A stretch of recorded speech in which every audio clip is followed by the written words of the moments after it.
রাজুকের plot দুর্নীতির মামলায় শেখ হাসিনাকে ৫ বছর, শেখ রেহানাকে ৭ বছর এবং টিউলিপ সিদ্দিককে ২ বছরের কারাদণ্ড দেওয়া হয়েছে।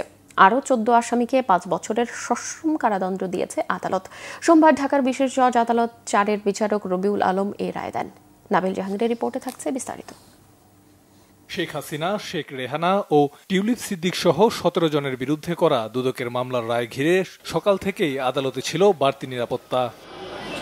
11:30টায় রায় ঘোষণা শুরু হয়। পূর্বাচল নতুন শহর প্রকল্পে নিয়ম বহির্ভূতভাবে ক্ষমতার অপব্যবহার করে শেখ রেহানার ১০ কাঠা প্লট বরাদ্দ নেয়া প্রমাণিত হওয়ায় আসামিদের বিভিন্ন মেয়াদে কারাদণ্ড দেয় আদালত। আদালত শেখ রেহানাকে ৭ বছরের কারাদণ্ড, ১ লক্ষ টাকা জরিমানা এবং অনাদায়ে ৬ মাসের জেল। টিউলিপ সিদ্দিককে ২ বছরের কারাদণ্ড, ১ লক্ষ টাকা জরিমানা, অনাদায়ে ৬ মাসের কারাদণ্ড।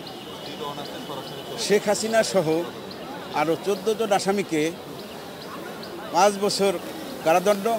আদালত বলেন, বাংলাদেশের নাগরিক পৃথিবীর যেখানেই থাকুক আইন অনুযায়ী তার বিচার করতে বাধা নেই।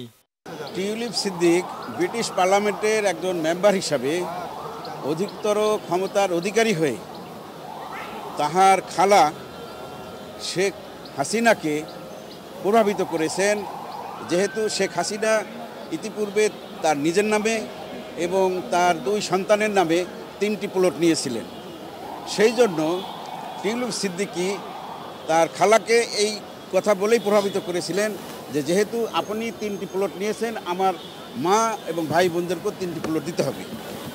এই বিষয়গুলা আমরা গণভবনের কর্মকর্তা-কর্মচারী 2 জন সাক্ষী দিয়েছে। আইনের বিধান না থাকায় আইনজীবী নিয়োগের সুযোগ পাননি পলাতক আসামিরা। এছাড়া এই রায়ের বিরুদ্ধে আপিল করতে চাইলেও আত্মসমর্পণ করতে হবে আসামিদের। নাবিল জাহাঙ্গীর, বাংলা ভিশন, ঢাকা।